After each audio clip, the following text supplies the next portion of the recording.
कारण सारथीच्या बद्दल पण काही त्यांचे प्रश्न आहेत ते मला समजून घ्यायचे. ते आमच्या नियोजनच्या अंडर येतं सारथी, त्याकरता ते समजून घ्यायला चाललोय. एकनाथराव शिंदे साहेबांनी भूमिपूजन केलं होतं. आम्ही दोघेही उपमुख्यमंत्री त्याला हजर होतो. त्याही कामाला थोडीशी आम्हाला गती द्यायची, चालना द्यायची. आयुक्त म्हणले की चर्चा झाली. ते म्हणले की ठीक आहे, आम्ही तिथून जायला तयार आहे, परंतु आम्हाला पर्यायी जागा जर दिली तर आम्ही पर्यायी जागेमध्ये शिफ्ट होऊ. हे आता झाल्यानंतर तसा बघितलं तर पहिलाच माझा जिल्ह्याचा दौरा आहे, म्हणून सगळ्या अधिकाऱ्यांना घेऊन बसलो होतो. आपल्याला सगळ्यांना माहिती आहे की गेले मागच्याही टर्म मध्ये आम्ही अनेक कामं मार्गी लावण्याचा करता प्रयत्न केला, परंतु मध्ये आचारसंहितेच्या काळामध्ये त्याला जरा ब्रेक मिळालेला होता. पुन्हा इथले मेट्रोच्या संदर्भातली कामं असतील, इथल्या रिंग रोडच्या संदर्भातली कामं असतील, इथलं ट्रॅफिकचा समस्या आपल्या पुणेकरांना फार भेडसावायला लागलेली आहे. त्याच्याबद्दल आम्ही सगळ्यांनी ठरवलं की 15 दिवसांनी, ते म्हणले थोडासा वेळ द्या, 15 दिवसांनी एक मीटिंग लावा. त्या मीटिंग मध्ये कोण कोण पोलीस खाता असेल, पीएमसी, पीसीएमसी वगैरे सगळ्या बोलून, विभागीय आयुक्त, कलेक्टर, ट्रॅफिकचे प्रमुख असे सगळ्यांना बोलून त्याच्यातनं मार्ग काढायचा.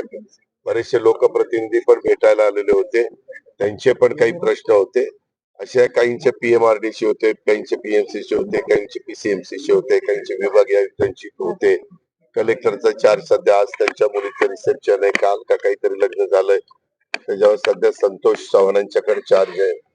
म्हणून या सगळ्याच सहकार्यांशी चर्चा केली आणि आता सारथीला जरा चाललोय, कारण सारथीच्या बद्दल पण काही त्यांचे प्रश्न आहेत ते मला समजून घ्यायचे. ते आमच्या नियोजनच्या अंडर येतं सारथी, त्याकरता ते समजून घ्यायला चाललोय. आणि त्याच्यानंतर तुळापूरला पण जाणार आहे. त्यानंतर विजयस्तंभ, तिथं पण उद्याच्या 1 तारखेला गर्दी खूप मोठ्या प्रमाणावर होते. त्याच्यामुळे संभाजी महाराजांच्या स्मारकाच्या बद्दल मागे स्वतः एकनाथराव शिंदे साहेबांनी भूमिपूजन केलं होतं. आम्ही दोघेही उपमुख्यमंत्री त्याला हजर होतो. त्याही कामाला थोडीशी आम्हाला गती द्यायची, चालना द्यायची. तिथं केमचा एक प्रश्न निर्माण झालेला आहे, पण विभागीय आयुक्त आता म्हणले की दादा माझी केम हॉस्पिटलची जागेचा बद्दलचा, तर तो प्रश्न आम्ही त्याच्यातनं मार्गी काढू. म्हणजे मला आयुक्त म्हणले की चर्चा झाली. ते म्हणले की ठीक आहे, आम्ही तिथून जायला तयार आहे, परंतु आम्हाला पर्यायी जागा जर दिली तर आम्ही पर्यायी जागेमध्ये शिफ्ट होऊ. आता पाहणी केली एक कशाची तरी टॉयलेटरीज नाही, त्याच्यामध्ये बारीक नेमकं कशासाठी हे बारीक आम्ही नेहमीच करत असतो. तुला तूच पहिल्यांदा बघितलं, फारच व्यायाम सकाळी करतो त्याच्यामध्ये, नाही दिसतंय म्हणून तुझं कौतुक आहे.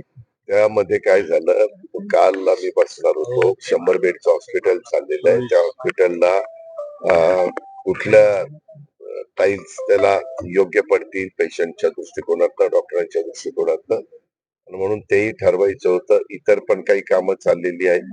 मग मी चीफ इंजिनियर अतुल चव्हाणांना म्हणलं की उद्या आपण पुण्यातच, व्हरायटी पुण्यात जास्त आपल्याला पाहायला मिळते, म्हणून बारामतीच्या ऐवजी पुण्यामध्ये व्हरायटी. आता तुम्ही बघता बारीकपासून तिथपर्यंत त्यांचा सॅम्पल गेलेले. अशा या सगळ्या गोष्टी करता वेळ गेला. आता जातो. दादा, तुम्ही अनेकांचे प्रश्न सोडवताय, मात्र भुजबळांचा प्रश्न सुटताना दिसत नाही. आताच त्यांनी काही वेळापूर्वी मुख्यमंत्र्यांची भेट घेतली. चर्चा आहे ते दिल्लीला देखील जातील, दिल्लीला जाणार